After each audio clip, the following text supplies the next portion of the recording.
The HR Stories podcast is brought to you by the team at HR Stories. The team at HR Stories helps businesses, nonprofits, and HR practitioners better manage the employee experience, providing the tools, training, and resources needed to get HR right.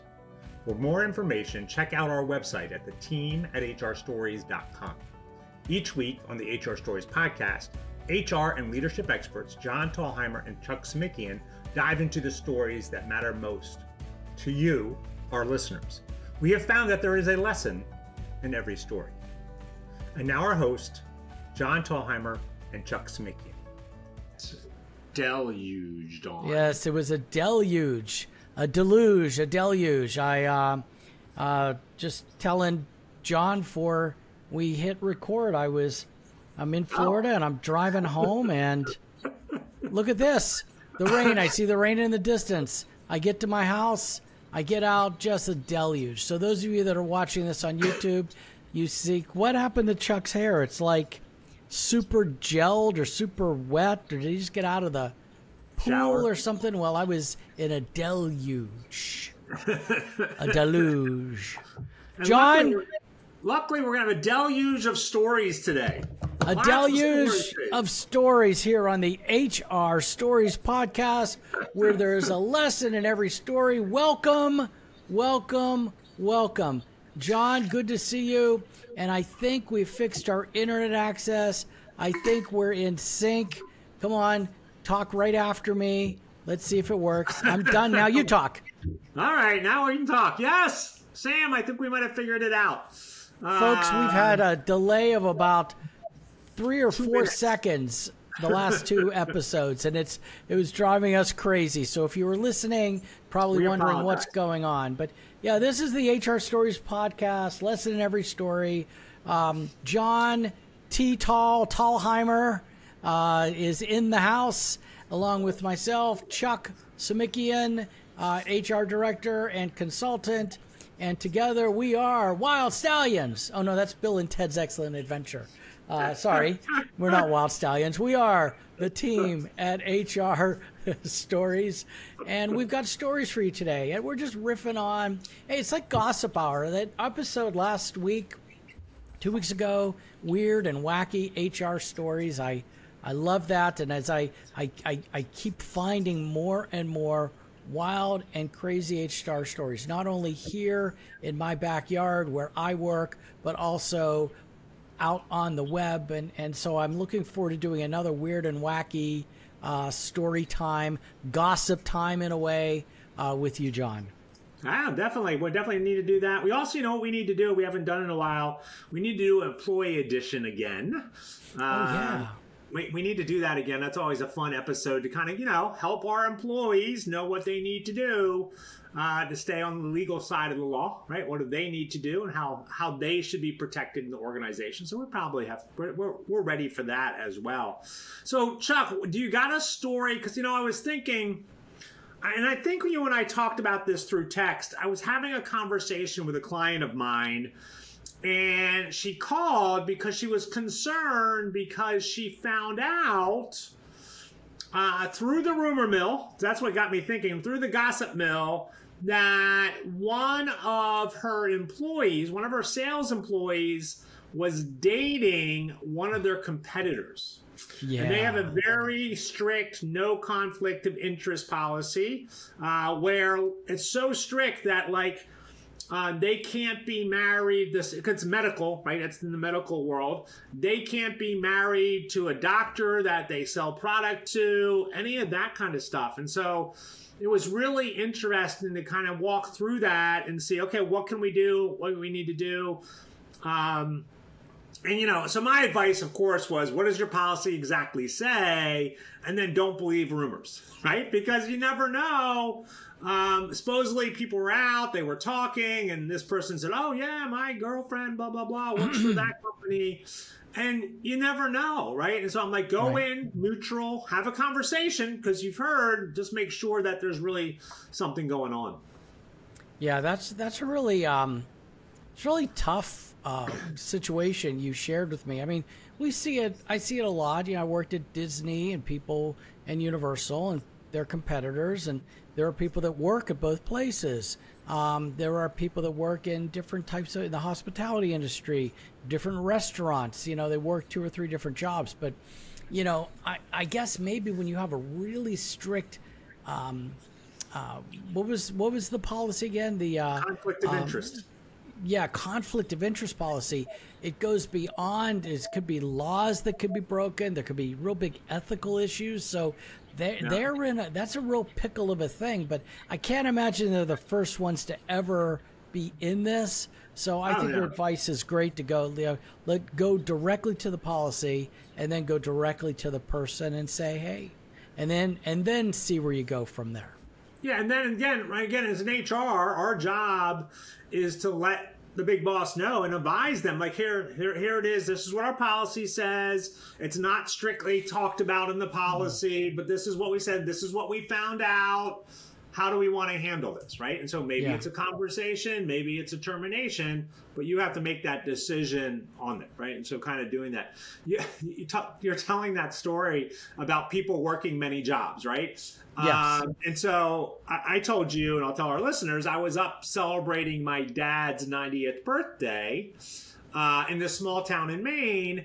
And my wife in the morning went and got her coffee at this local coffee shop. And then we all went out to lunch, and the person that waited on her to get her coffee was waiting on us at the lunch place. Oh, right. Okay. It was the same person. It was very funny. So we were laughing with her. So has 2 jobs, right? Trying to make ends meet. Well, I look forward to a follow-up to hear what ends up happening with that client of yours. You know, they've got, you know, just all kind of variety of situations out there, but at least they're folks, they have jobs. John, there's an interesting story about layoffs, and so I've heard, you know, even though the economy is good, some people might say it's bad. I don't know, politics, right? But you know, there are a lot of times when you lay off employees, well, you know, the business, we're looking to cut back, but apparently, and this just hit the wire a couple of weeks ago in early August, talking about that a survey of 600 business leaders, 50%, and this was on resumebuilder.com, 50% found, said that their layoffs were not needed to cut costs. And they said most of the layoffs that they were doing was to get rid of poor performing employees instead of firing them. And I found that really, I found that interesting, and in that, well, people admitted it, right? And I guess it's a, but they admitted that, and I guess the whole idea is terminations disguised as layoffs are better for morale. That's their theory. This is what they're saying. It helps companies avoid wrongful termination claims, and it avoids hurting the employees' feelings. And I gotta tell ya, I've seen it in action. You know, I've seen it where we eliminate a job. But see, the thing is, when you eliminate a job, you got to wait usually at least 6 months or so before you refill it, because then it could be a termination. But you know, I've seen that before, so I just thought that was interesting that there was a strategy that we're finding in this post-pandemic world where companies are saying, you know what, we need to shed people. Let's not, you know, avoid a wrongful termination. We'll get rid of you folks. We'll do a payout, have them sign a release letter, and it's a bunch of people that are going, and so boom. And anyways, I found that fascinating. You know, that's funny because there was and I didn't read the whole article, so excuse me, but there was an article about the CEO who said, we laid off about 75% of the people we laid off. I think he laid off 1,000 people. 75% of those people were lousy workers. Oh, yeah. And I think there was a lawsuit against him talking, damaging these people's career, right? Because if you were laid off from this company and they're like, well, we laid them off because they weren't really good, what's that going to do for that when you're looking at their resume? Oh, well, they worked at that company. Maybe they were one of the ones that didn't work well. We better not interview them. Yeah. Yeah, no, I will tell you, I've been on, unfortunately, I don't say the good side, but the non-negative side. Like, I've not been laid off, but I've been on the side of the person that lays folks off, and I've been in some of those decisions, and sometimes it's very tough because you do get rid of good performers, but sometimes the bottom line comes down to who's the all-around utility player that we can use that'll basically, run through whatever field of fire to take that hill and help us move forward. That's one aspect. The other one is who's so specialized that if we lose this person, it would be detrimental. We got to keep that person. And so I have seen that. But anyways, I thought it was just interesting that there is and they're saying that younger managers, younger leaders see that as a better alternative because of they're more afraid of legal repercussions and things like that. So, anyways, I move on. That was one of the things I caught. What else do you see out there, John? I want to give a follow-up. I don't know if you remember what we were talking about a couple weeks ago. We were talking about a staffing agency who was following the customer's decisions in terms of discriminating against certain people, right? And so I think it was blacks, Hispanics, and elderly people, people over 40. And so they were doing that. And so there was a big lawsuit. EEOC sued them about 2 years ago. This becomes a lawsuit. Well, it finally settled, and the company ended up paying $875,000 to settle this lawsuit. And then this is just a reminder to everyone. The lesson in that story was just because your customer wants it, if it's illegal, it's still illegal. Right? Yes. Just because your customer wants it doesn't make it legal somehow in this thing, right? And so again, paying attention to that I think is really important to make sure that we're doing it the right way. Yeah. I early on in my career, early on. Okay, so we were dealing with an agency, and the owner of the company says, "I want a young, good-looking female to be whatever." So I don't know. I'm new in my career. I'm like junior HR, right? So I go to the agency and I said that. And they're like, "Well, we can't do that." I'm like, "What do you mean we can't do that?" And they're like, "Well," and they explained this to me, right? We can't order up like that. So I went, I told the owner this. He said, "Find a new agency." I'm like, "All right, okay." I mean, he was a little on edge, a little crazy. But as I've grown in my career, and I got to tell you, as even though there are still owners out there and senior leaders that don't get it, many do understand it by now. Maybe they've been listening to the HR Stories podcast, John. Oh, definitely they've been listening to the HR Stories podcast, where we get our news. What other story do you have? Well, I mean, there is news, John, about the book, the guide, the ultimate guide to HR that you and I wrote, and I'm really excited that is out there right now. In what do you think? We're out there? We're still in kind of a pre-launch mode, but folks, you can get a great discount if you sign up for our newsletter. You want to go to ultimateguidetohr.com, sign up for the newsletter, and you will get a discount, and you will get a free checklist. So it is our checklist edition, the Ultimate Guide to HR. So that's news that I was thinking of, John. That's new news.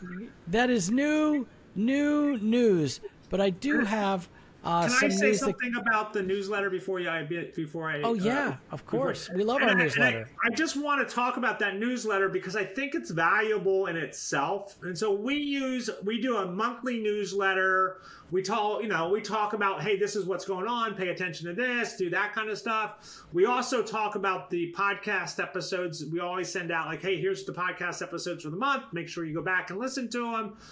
We know a lot of listeners will listen to our podcast when it comes out on Tuesday, but a lot of people are like, you know what, I can't get to it today. And this is a good reminder because we know we all get busy and it's like, oh yeah, I need to go back and listen to that one. So definitely sign up for the newsletter. And we're always doing discounts. We're going to be doing discounts for some of our classes that we have coming up maybe in the fall. I haven't talked about that, so we'll see what's going on. And so we'll get there. We're always trying to make sure that you have the information you guys need to get HR right. Yeah. Sorry. And so to get HR right, one of the things we want to remind you and everyone is that, there are still misconceptions, and this is a news story just broke the other day about the Customs and Border Protection Division, and they have to pay $45 million. This is a government agency. You would think EEOC is a government agency, Department of Labor, you would think they all are, I don't know, they're a little more vigilant. Yeah, talking a little more vigilant, but they have to pay to wrap up a class action lawsuit on behalf of 1,000 workers who said the agency forced them into light duty because they became pregnant. So apparently what was going on since 2016, dating back as far back as 2016, if you said you were pregnant and in the Customs and Border Protection Agency, you were immediately put on light duty, even though you could still perform the essential functions of your job. And the interesting thing is, when they brought this lawsuit, they said, yeah, but in contrast, injured and sick workers are placed on light duty only if they request it. But pregnant workers are forced to roll back their positions and take lighter duty assignments. So, I mean, this has come up so many times. UPS has been infamous for this, taking pregnant employees off the driver ranks because they didn't want them to hurt themselves and things like that. And you cannot do that. You cannot do that. So they're going to have to go through a lot of training and all kind of things to settle this. But it's a common storyline, John. I know we talk about it all the time, but it's the most recent one out there, and I just wanted to share it with our listeners. Yeah, and I mean, I think that's a good reminder because 2023, we had a couple big laws and regulations come down. We had the Pregnancy Workers Fairness Act. We had the Pump Act come down. And, I don't know, maybe I get a little frustrated by it because you and I have talked about it so many times. And you would think, I think in the beginning of that, what you said, you would think a government agency would get it right. Again, a lot of the times, and I talk about this in my class, a lot of times when we look at these stories, the organization, of course, is fighting it, that kind of stuff, but it's not the organization's fault. It's a manager that hasn't gotten the training or a supervisor that hasn't gotten the training. And that's where I want to come in there and I want to do that training. I want to come help people get it right. And I know HR people, our job, right? HR people is contingent on those supervisors and managers doing their job right. And so if you're not training them, definitely start training them. Do lunch and learns. Bring Chuck or I in to do a class around employment law. Figure it out, but do something to make sure that your managers and supervisors know. Absolutely, folks. You can go to the show notes. You can send us direct text messages.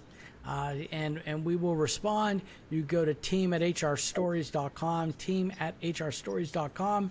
You can contact us there. And John and I are available to help you directly. We actually, we do more than talk about HR. We teach about HR. And John teaches about it several times a week through different seminar companies. He's on the road training. I used to be, but now I'm practicing what I preach as an HR director.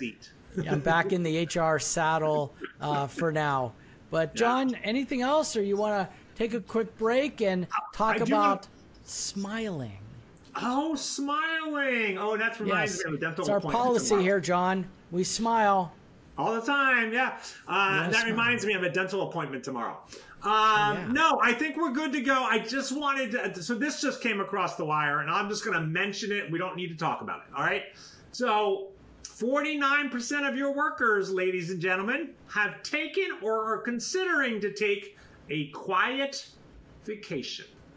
Oh, really? Meaning they're going to work and they're not working. So you may want to check that out. Ah, okay. I got it. Wow. So many new terms. I know. We should start a checklist. Yeah, we should. A term checklist. That's funny because I worked for this company and we had so many acronyms for people that were onboarding in the departments I was working in. We created that. We had every single acronym we had because people would throw them out and people wouldn't know what they are, right? And again, if you've been there for a couple of years, you knew every one of them. But if you're new, how do you learn this stuff? And so we did a thing of definitions. So, all right, ladies and gentlemen, you have been listening to the HR Stories podcast, where there is a lesson in every story. Hey, it's Chuck from the team at HR Stories and the HR Stories podcast. HR, as we see in many of our podcast shows, is evolving faster than ever. Did you know that nearly half of HR professionals have been in their role for just 2 years or less? A clear sign that support is needed now more than ever. That's why we at the team at HR Stories are excited to announce something big coming your way. Whether you're a seasoned HR pro or just getting started, the Ultimate Guide to HR Checklist Edition is the resource you've been waiting for. Packed with over 80 actionable checklists, this guide is designed to give you the tools and confidence you need to navigate any HR challenge quickly, efficiently, and with absolute confidence. Stay tuned because, folks, this is a game-changing resource and it's about to drop. If you want a free checklist, if you want a code to get a discount, you want to go to our website, team@hrstories.com, sign up for our email list. You'll also get a free checklist and you will be on the cutting edge to know when the Ultimate Guide to HR Checklist Edition is available. Welcome back to the HR Stories podcast, where there's a lesson in every story. And I'm laughing, John's laughing, because someday you should hear what we talk about in between on breaks, and we joke and we riff and, anyways, we need more policies, John. No, you know what, Chuck? We keep talking about it. We need to do one of these live. Go to an event, like go to a SHRM conference or go to the big conference and set up and do one live, and then they can see what we're bantering about in between. There you go. Go. So that'd be good. All right. Well, policies. Love them or hate them. But what happens when well-intentioned policies can lead to legal troubles? And that's what this whole story is about, John. And I'm wondering, do you ever shop at Trader Joe's? Trader Joe's! Yeah, I try to shop there. When we lived in, Nashville, Tennessee, the Music City, we had a Trader Joe's that was about 10 or 15 minutes away. And so we would go there all the time. Now that we are in a little town in Culpeper, the closest one is 45 minutes away. Ooh. And so it's our sort of like every 6 weeks we go to get the Trader Joe's products that we love. Yes. Right. And so we stock up. We go there and we stock up and we get that. And then then we'll come back in 6 weeks. Yeah. So yes, I know Trader Joe's. I shop at Trader Joe's. It has a very, what's the right word? It's like a smiling, happy vibe when you go there. It is. And today's story is for all of us super fans, maybe the super detractors out there. I don't know. But, I go to Trader Joe's. I love it. Been to one in Orlando many times, the different ones in Orlando. The employees all seem fairly friendly, but there's another side. There's another side. And I saw this story out there and I thought, oh man, I want to dig into this. And so we're going to go back. We're going to go back a few more years and start with the story of a guy named Thomas Nagel. So, Tom is an employee at Trader Joe's store in Manhattan, the Upper West Side. So back in 2016, 8-ish or so years ago, Tom Nagel claims that he was fired for not poor performance, but because his greeting to customers wasn't deemed genuine enough. Okay? Yeah.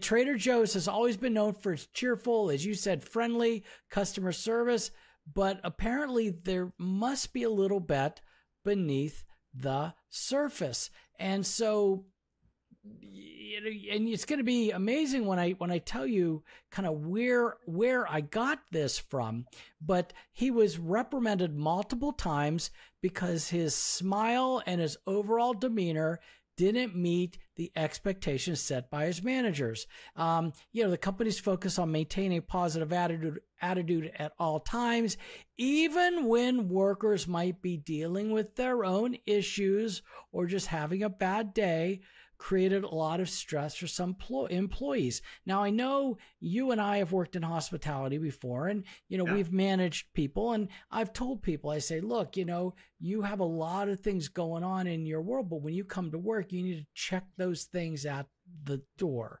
because you have customers to serve, you have guests to serve, right? Well, yeah, right. I mean, I laugh because, checking them at the door may be a little hard, but right. And then again, though, I think putting that face on and being that face, you're the face of the company, you're the face of the organization. So I can see why that's important for Trader Joe's. Yeah. And get this. So apparently at this Trader Joe's, and I can't imagine it's like this all over, but this was the news story. And I don't know if I mentioned this earlier, but this was in the New York Times. This was an article in the New York Times. And it wasn't just about being friendly with customers that was adding that stress, but Tom Nagel and others reported to the New York Times article that managers would often use the public address system to remind workers not to talk to each other while stocking shelves, and even chastise them over trivial matters like returning a sweatshirt to a locker. Oh, why are you going back to return that sweatshirt? You should be on the floor, So it was relentless pressure to maintain a certain vibe, and it started to take a toll on employee morale. That's amazing. Like, I have never, ever been to a Trader Joe's when there was an announcement made. I didn't even know they had announcements made there, right? I've never heard that. So that surprises me, I will have to say. But we have managers and supervisors that sometimes take a policy, right? Take a policy and enforce it in such a manner that it doesn't do what it needs to do, right? It doesn't do what it needs to do. All right, so this was a New York Times article. So this isn't the entire story, right? There has to be a little bit more here, right? Yeah, absolutely. And so the New York Times article highlighted this wasn't just an isolated incident. So it was a big article. They really dug into this, and they found that several Trader Joe's stores on the East Coast employees described similar experiences. They talked about harsh management practices, unsafe work conditions, and the constant pressure to appear happy, even when the reality of the workplace was far from cheerful. Wow. And so how did the Nagel story wrap up? Like, what was the conclusion? How did that end? Yeah, so it didn't have a formal wrap up or conclusion, typical of like a news article. It was more of an expose. There was a bit more to it, and I'm just highlighting it to dig us into the next more recent story, the kernel of our episode today. But there were examples. It ended with a lot of examples. The pressure to maintain cheerful demeanor. It affected employees at Trader Joe's store. And it basically told how the company's culture, initially seen as quirky and customer friendly, had basically evolved into a tool in a weird way of enforcing discipline, and it led to a toxic work environment. So I would guess that happens at times when companies grow too quickly, right? And they try and maintain that. Yeah, you know what's interesting? Thing. Yeah. Back in my day, God, how was it? Years ago, but I was looking for a job. And so I'm like, well, Trader Joe's seems like a great place to work. And I got all this management experience. Maybe I want to work there. And so I started digging into it. And at the time, you don't get hired as a manager. You had to be an associate. I forgot what they called them. But you had to be an associate employee first before then you get promoted into the manager role. And I thought that was an interesting, it wasn't, I didn't want to do that because that was going to take a down step for me. But I think that's an interesting business model. I'm not sure if they're still doing that. But again, I think sometimes when you've done the work and you have the experience, you can be a stronger leader in doing that, right? And so it's just really interesting, right? Yeah, it does show the disconnect between the public image and the reality of working conditions for those employees. But hey, that brings us to our more recent developments with Trader Joe's and something that was called the smiling policy, which was actually sparked legal action. Their smiling policy sparked legal action this time. So we're going to fast. Go ahead. I'm assuming sorry, let me interrupt you. I'm assuming that wasn't the Trader Joe's name for the policy. No. Well, okay. You know what? That's funny you say that. I don't know if they actually called it that, but it was the smile policy that they refer to. So, right. But recent years, over the last couple of years now, we're in 2024 now, we see, so Trader Joe's still continues to enforce customer service standards. Some pushback from employees. And, I worked at Disney. I started my early career at Walt Disney World out of college. And there was a big pressure to be friendly. But in a way, it was, I got caught up in it because a lot of the employees were friendly and there was a peer pressure to be friendly, pressure to serve the guests. It was really interesting. It wasn't, I can't say where any managers came out and yelled at you, the beatings will continue until the morale improves, right?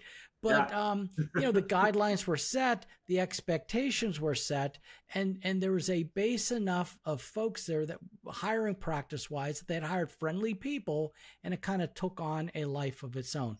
But Trader Joe's, I guess, as they grew. Wait, let me respond to that because I think that's fascinating. Yeah. And I think there's a small lesson in there, right? We're going to have a bigger lesson, but I think there's a small lesson in there is hiring right and allowing peer pressure. When you hire right, allowing peer pressure to have a strong culture, right? Culture is about peer pressure.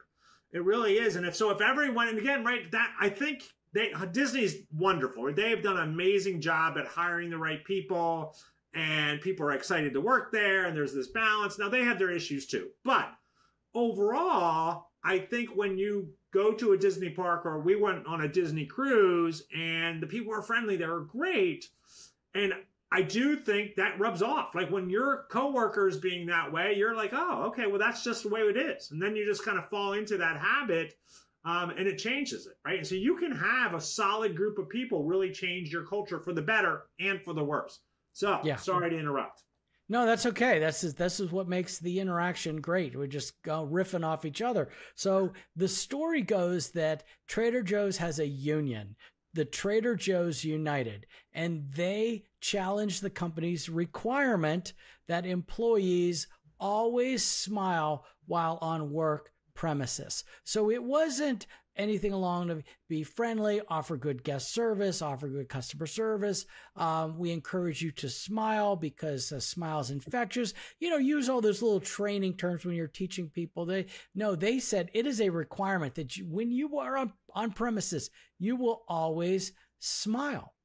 And the union says, hey, that policy can be used to suppress employees' rights. So this is the interesting angle they took. It can be used to suppress employee rights, particularly their ability to express dissatisfaction with workplace conditions like wages. And the union even pointed out that the policy extended beyond the store. Employees were expected to maintain the cheerful demeanor even while in the parking lot or while on break. Yeah, it's fascinating, right? I think it's really fascinating. And it's, to me, I think about that, right? And so I always need to smile. What comes to my mind is, what if you can't physically smile, right? What if you have a disability, right? Oh, yeah. Right. And then the other thing that comes to mind is, what does smiling really look like? Right? Because I could be cheerful, but if I'm focusing on something and I'm counting my inventory and I'm doing my thing and I may not be smiling in that moment. And so I find I would be interested to actually read exactly what the policy said. Because again, right, the union's saying this and they're saying that. So I would just be fascinated by it, because it is interesting the union took that way. And it makes sense, right? Because if I'm not allowing to express my dissatisfaction around my wages, right? And so that goes into that Section 7 of the National Labor Relations Act. Wow, interesting. Yeah. Just smiling. I love the fact I'm making hardly any money. Look at me smile. I don't know. But here's the twist. The twist here is we talk a lot about, we do a lot of cases on EEOC and Department of Labor, but this ended up being a National Labor Relations Board challenge. And they challenged the legality of the smiling policy. But the controversy, it actually didn't stop there. Trader Joe's planned out to roll out a revised crew review policy at the non-unionized stores, which removed the smiling requirement, but introduced, but get this, you're going to love this, okay? They introduced a new term, a vague language requiring employees to be, ready for this? Requiring employees to be well scrubbed. Well scrubbed. So does that mean clean? Does that mean presented well? Does that mean they don't smell? What does that mean? I don't know. I have no idea. Neither did the union. I don't know. It's, aye, matey, you got to be well scrubbed here on the old Trader Joe's ship. Who knows? Well, all right. Well, I can see them playing off the Trader Joe's pirate captain thing. Yeah, I don't know. Yeah, it's just it's a poor choice of words for sure. And it was only at the non-union stores too. Right, which is kind of interesting. So then, but the union worried that this language could lead to discriminatory practices or be used to enforce appearance standards that might unfairly target certain employees. And one of the attorneys involved, this guy named Seth Goldstein from Julian Meyer and Goldstein, Sigla Goldstein, but he says he felt that the language, quote, opened up all the doors to something that sounds racist. Yeah. Okay. And he says, does well scrubbed mean your hair has to be a certain way, that you have to have a certain look? Goldstein said, I know what that means. And while it may not be unlawful under the National Labor Relations Act, it's certainly shocking that this employer, Trader Joe's, would engage in these types of requirements. Yeah, again, right? And it does open up the possibility, again, well-trained managers, you may not have a problem, but boy, working in a store and you have a manager that's not well trained and somebody comes in and their hair is not the way they think it should be, and that person happens to be black, it would just, right? And so, yeah. And so again, you're not well scrubbed. Yeah. Just lesson is be careful with your word choices when it comes to your policies. And I know, like, there's a lot of organizations, and I could see Trader Joe's being this way, being informal with their policies. And you don't want to go too formal, but there's that balance, right? There's that balance in there that where you want to make sure that you're getting the clear message across, not only to the employees, but to the managers that need to enforce it. So this definitely can open up some EEOC issues of discrimination. Yeah, ultimately, Trader Joe's decided to drop the smiling expectation at the unionized stores rather than fight the NLRB, but it left a lot of unanswered questions about the balance between brand standards and respecting employee rights. And Trader Joe's has a long history of trying to cultivate this certain company culture, one that's cheerful, customer focused. We've all seen that. Yeah. And, really that smile policy, it's an evolution. And the whole evolution of the smile policy is a reminder that even the most well-intentioned policies can have those unintended consequences and could lead to pushback and even legal action. So there you go. And we've talked about this on our podcast, right? Several times. The EEOC has been very clear in its updated guidance that workplace policies, including those related to demeanor and appearance, must be carefully crafted to avoid discrimination and harassment.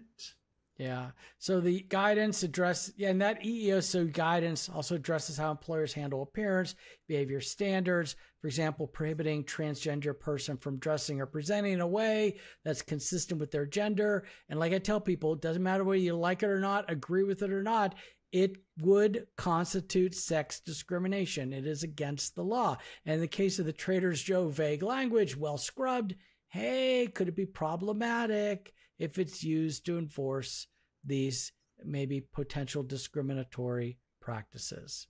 Yeah, right. And as I said earlier, this is where employers need to be careful, right? Putting those policies into place. It's about making sure that those policies are clear, fair, and in compliance with the laws.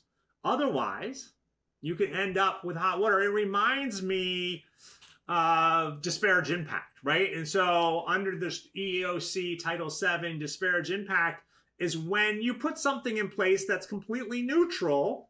Yes. However, it has a disparaging impact on one of the protected classes. And this happens to big companies all the time. They put a policy out there. The EEOC looks at it and looks at the impact it's having on the various protected classes, and it ends up discriminating against somebody. And so being really careful about that. So Chuck, what is my takeaway? Like for HR professionals, what is the takeaway that we need to take away? Sure. So I don't want to beat the dead. Well, oh geez, that sounds wrong. The dead horse, right? But we've said a couple times, it's that crucial balance that between business needs and employee rights. Policies need to be crafted with care. Get second and third opinions if you have to before you come up with your own well-scrubbed terminology, so to speak. Consider the intended purpose and the, as you call it, unintended consequences. And it's also about how it's interpreted and it's enforced. And be prepared to engage in dialogue with the employees, especially if the policies are challenged. So, yeah, and I mean, I don't want to beat up Trader Joe's for having these policies, because I think, right, they want to make an experience. They want to make shopping a better experience. Right. And they do that. They have a vibe. You walk in there, you walk into Trader Joe's in Orlando, you walk to one in Nashville, you walk one in Charlottesville, Virginia, they're going to be very similar, right? And you're going to get the same similar vibe. There's always people there. They're always helpful. And that's what they're trying to get across. And I think that's a really important thing for their brand and for their image, I just think they had a little slip in terms of the wording, and it wasn't thought of outside of the Trader Joe's bubble. Yeah. Any other final thoughts on this before we wrap up another episode of the HR Stories podcast? Well, I would just, don't forget to subscribe to our podcast, as Chuck said earlier. Follow us on social media. We are on all the social media. We have a great marketing manager who's always making sure that we're out there. She's challenging us to do more, so make sure we're doing some. If you have any questions or topics you'd like to cover us, let us know. Reach out to us in the show notes. It'll say text us, send us a text or something like that. Do it. We love getting texts from people. And so do it. Reach out there. And don't forget, this month, the Ultimate Guide to HR Checklist Edition is coming out. Definitely make sure you're subscribing to our newsletters so you can be the first to know when it's released. And we'll be having we got to figure that out, Chuck. We're going to do a podcast around it, and we're also going to do a webinar around it as well. Yeah. All right, folks, thanks for listening to the HR Stories podcast, where there's less than every story. See ya next week. John T. Thalheimer. See you, Chuck. Thank you for listening to the HR Stories podcast. The material presented in this podcast is for informational purposes only. Chuck and John always recommend using an employment lawyer or HR consultant to handle any legal concerns or HR issues. We do our best to double check sources and make sure the information we are providing is accurate. We may eliminate or embellish without changing the basic narrative to make the story easier to understand. In certain circumstances, we may change identifying information to protect the innocent. The HR Stories broadcast is brought to you by the team at HR Stories. The team at HR Stories is designed to help anyone with HR responsibilities be better at managing the employee experience. To engage with us, go to the hrstoriesteam.com and learn more about how the team at HR Stories can support your business or nonprofit. Thank you for listening to the HR Stories podcast, where there is a lesson in every story.